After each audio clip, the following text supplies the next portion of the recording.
Este mesmo tema. Muito bom dia, caríssimos, bem-vindos ao nosso programa. Eles são o Gaspar João, terapeuta conjugal. Estamos aqui a inverter a ordem, mas não faz mal. Gaspar João, terapeuta conjugal. Nelma Dias, Master Coach. E também aqui o psicólogo Felizardo Bandeira. Sejam bem-vindos ao nosso programa. Muito obrigado. Hoje para falar num tema que eu acho que afeta assim muita gente, certo? Os conflitos nos relacionamentos. E atenção, quando falamos nos conflitos, a maior parte de nós associa algo negativo, mas o conflito pode até ter o seu lado positivo. Concordam comigo ou não? Eu concordo. Concorda? Eu concordo. Porque quando nós passamos por determinadas etapas conflituais, elas podem efetivamente dar-nos a sabedoria de aprendermos a resolver os nossos próprios problemas. Às vezes há necessidade de que exista conflito nos relacionamentos para que as pessoas, as famílias, os casais tenham exatamente este autodesenvolvimento de, quando existir alguma coisa em casa, não irem a correr no tio, na mãe ou no avô e poderem, porque este também é um dos grandes elos que provoca os conflitos, quando nós transmitimos aquilo que é de casa para fora, quando as outras pessoas não têm exatamente esta maturidade também de aconselhar, muitas vezes pode atrapalhar. E isto dá-nos um background para que nós consigamos resolver os nossos próprios problemas. Logo, somos mais felizes quando passamos por essa etapa. E conseguimos ultrapassar esses mesmos problemas. Concordam então que os conflitos podem realmente fazer parte da relação e serem positivos? Exato, eu concordo, mas também tudo depende das estratégias utilizadas na resolução de conflitos. Porque há pessoas que sonham ter um relacionamento feliz. Esquecem-se que quando há união de duas pessoas é impossível não existir conflitos. Porque aí há associação de duas personalidades, talvez culturas diferentes, conceitos e percepções diferentes. Então, algumas situações poderão surgir no relacionamento para testar talvez a capacidade sentimental ou de amor de um do outro, ou a forma como ele pode gerir o relacionamento. Então, é imprescindível a existência de conflitos para medir certo nível de estabilidade ou instabilidade no relacionamento. E os conflitos podem trazer danos, como também podem reajustar o relacionamento. Muito bem, muitas vezes na fase de namoro, portanto, são aquela fase de tudo são rosas praticamente, portanto ainda estão a conhecer-se, muitas vezes, e falando em conhecer-se, numa fase inicial, acabam até por nem se conhecer na perfeição. Depois, quando realmente começa a surgir o lado negativo, porque no início nós não queremos mostrar os nossos defeitos. Depois, quando realmente a pessoa com a convivência começa a mostrar aquilo que realmente é, muitas vezes aí é que surgem algumas diferenças de opinião e de comportamento. Essa fase de namoro é o ciclo da paixão. Este ciclo da paixão tem que ser portanto, ele tem que ser totalizado, tem que ser cumprido. Esse ciclo da paixão é que dá, às vezes, que nós não vemos, porque estamos tão apaixonadas, as nossas lentes são outras que nós temos e não vemos realmente, já que está a apresentar, que a pessoa apresenta já as suas fortalezas, as suas limitações. Então, nós não vemos isso. E isso leva ao quê? A não nos prepararmos para o casamento. Prepararmos para o casamento. É imprescindível que haja essa preparação? O dia depois da festa. É imprescindível que haja essa preparação. O dia depois da festa, que esta aqui é a estrada, esta aqui é a caminhada certa. Porque são duas pessoas com perfis comportamentais diferentes, são duas pessoas completamente, emocionalmente diferentes. Cada um de nós tem o seu tanque emocional. Muitas vezes o nosso tanque emocional está vazio, e temos a nossa linguagem primária de amor, e nós sabermos a linguagem primária de amor do nosso cônjuge ajuda bastante para podermos encher esse tanque emocional.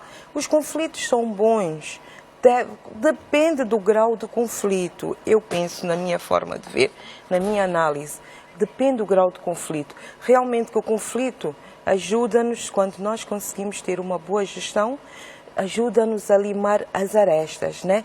Aquelas, eu percebi muito bem que os meus colegas que estão a dizer, aquelas pontas, vamos assim dizer, aquelas pedras que têm aquelas pontas salientes, aqueles conflitos estão ali a limar para que aquelas duas pedras fiquem a gerar bem lisinhas e elas juntas, se complementam e não dá atrito, não gera o atrito. É muito bom, sim senhora, mas depende. Há casos que o conflito, quando deixa-se o conflito crescer muito, pode chega também a criar problemas. Muitos problemas. Outras pessoas acabam por não conseguir falar sobre aquilo que as apoquenta, sobre aquilo que elas não concordam. Isso poderá também ser um problema. Portanto, elas vão acumulando, às vezes por medo da reação do parceiro. Será que ele vai deixar de gostar de mim se eu disser que não gosto deste ou daquele comportamento? Será que o guardar e o não dialogar, o não falar sobre aquilo que não gostamos, pode ser um problema? Não, isso não é muito bom. Isso é como compararmos dois balões. Se nós tivermos eles cheios com água, se tiver um dos balões tiver um pequeno furo, aquele vai gotejando. O outro, se não tiver furo e a gente aumentar ar, a tendência será depois rebentar. O comportamento humano é semelhante. O ser humano é o único ser vivo existente que tem alto poder de fingimento e inibição.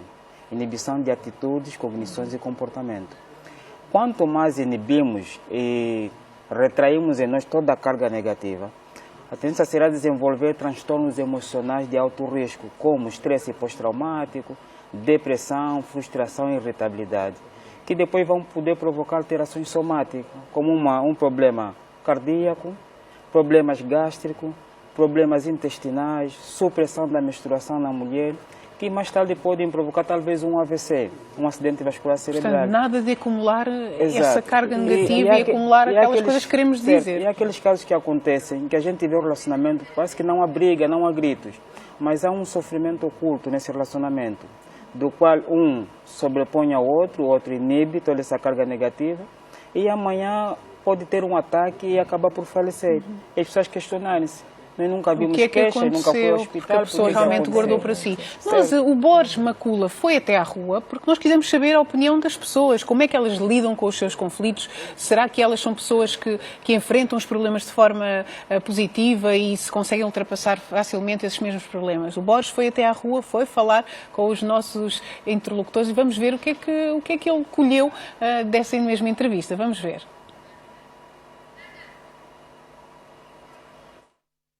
Do PIB, a taxa de inflação acumulada.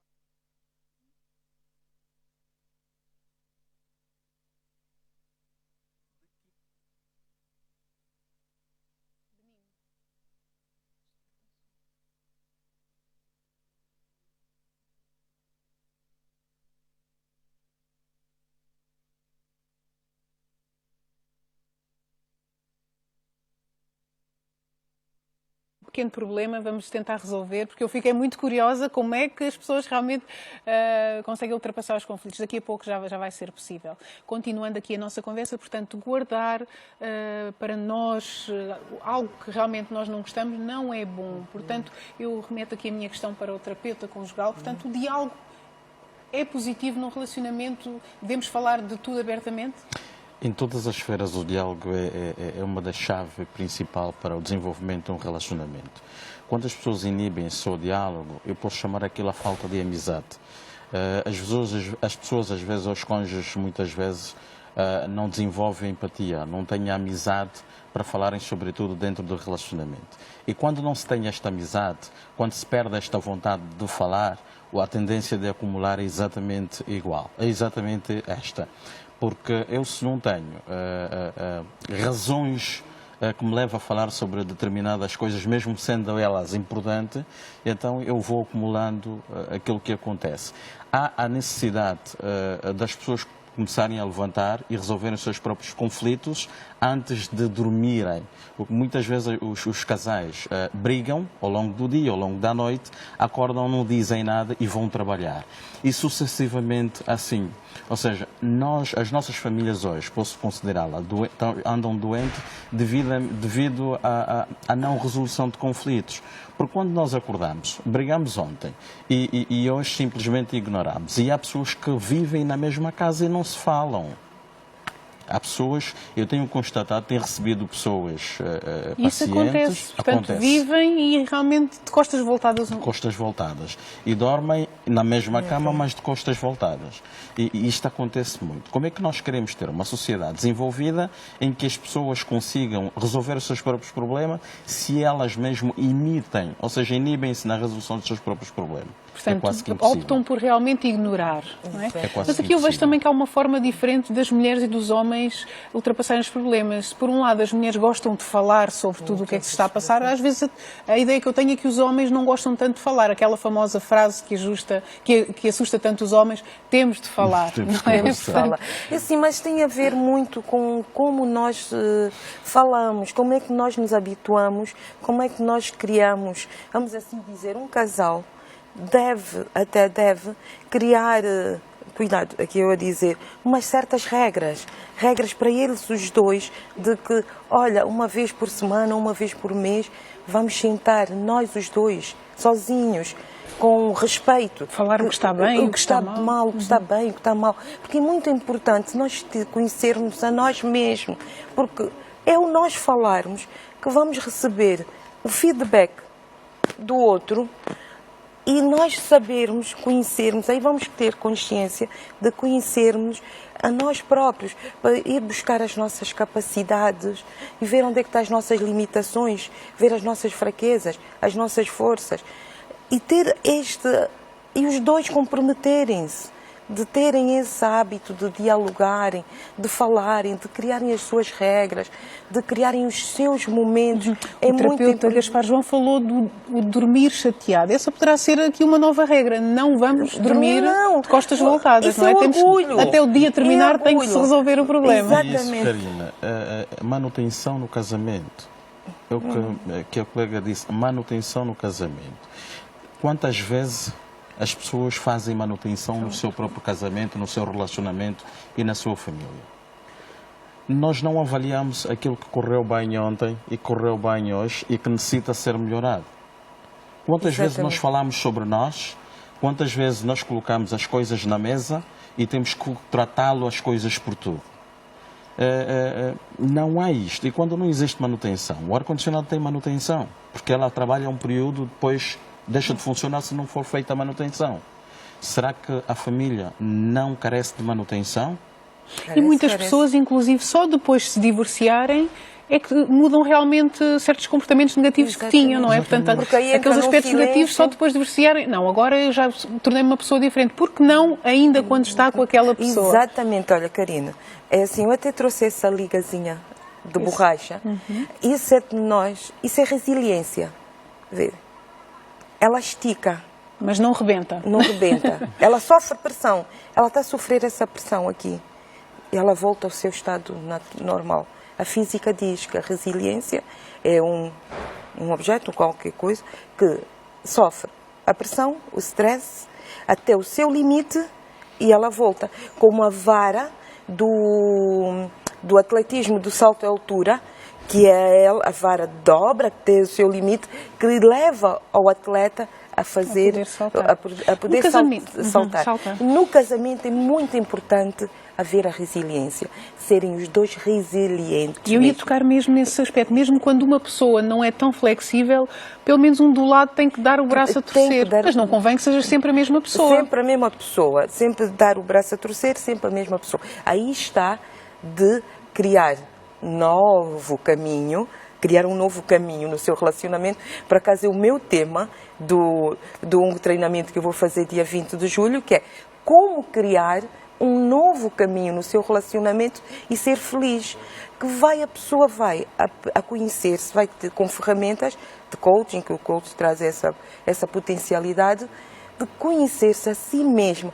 Conhecer a si mesma, Karina, é uma aventura fascinante, ou talvez a melhor aventura que nós temos de nós mesmos, porque nos leva à consciência, leva nós a irmos buscar as nossas potencialidades, leva nós a identificarmos as nossas limitações e baixarmos as nossas limitações para e dessa forma, depois, ao lidar com o outro, também é mais fácil. Usarmos os nossos recursos interiores, internos, que todos nós temos, e usar os recursos externos. É quebrar dentro de nós todas essas paredes, esses tijolos, o orgulho, dormir sem falar, acordar sem falar, levar uma semana, 2, 3 semanas sem falar, costas voltar, é orgulho demais, é muito orgulho. Isso cria mágoa, cria dor. As palavras que usam, as palavras que usam, a palavra... Palavras, eu queria um bocadinho também falar sobre isso, portanto, muitas vezes as palavras saem, mas o que é certo é que elas ficam, não é? Portanto, já foram ditas e essas mesmas palavras, e muitas vezes até são insultos, são acusações. Como é que a pessoa que recebe depois consegue também gerir tudo isto e conseguir dar a volta e muitas vezes perdoar? Exato. Isso nós consideramos agressões verbais. E quando são constantes, passam de conflito para abuso. Deixa eu dizer que todas essas estratégias de resolução do problema só é possível quando identificamos a causa do problema. Porque existem muitos fatores que podem desencadear conflitos dentro do lar. Pode ser fatores financeiros, problemas econômicos, pode ser problemas com a educação dos filhos, ou problemas pessoais que cada um está vivendo no relacionamento e não há aquela sintonia entre o casal. Normalmente, para se resolver esses problemas, não pode ser em situações de tensão. Palavras sairão altas e vão ferir, às vezes não conseguiremos medir. E normalmente quando se pergunta esse casal tem resolvido esse problema, sim, nós conversamos e discutimos quando temos conflito. Mas em que circunstância que você discute? Se calhar já quando chegam ao limite. Pronto, quando já estão quentes. Quando já não se consegue mais, agora sim vamos discutir e não dialogar, não é? Exato. Em que circunstância que resolvem? Quando estão quentes? Na presença dos filhos. E muitas das vezes esse comportamento que os pais espelham tem a ver com a sua própria educação. Ou com aquilo que enfrentaram no passado. Aquilo que assistiam com os seus próprios pais. E manifestam nessa circunstância. Por isso é que quando tocou na fase do namoro, é importante, porque a fase do namoro é a fase em que existe, em que nós nos mentimos mesmo bem. É uma fase em que nos mentimos bem, escondemos os nossos defeitos e só conhecemos defeitos no casamento. Por isso é imperioso que quando estamos a namorar, conhecemos um pouco a pessoa, como é que ele lida com o dinheiro, como é que trata a sua família, como é que lida com as mulheres ou com os homens, que tipo de amizades ele tem, é muito dado ao álcool ou não. Falar até dos filhos, não é? Quantos filhos quer ter, que tipo de educação é que quer dar aos filhos, senão depois somos surpreendidos na hora. Exato. Esse projeto de relacionamento conjugal. Já vamos falar desse mesmo projeto.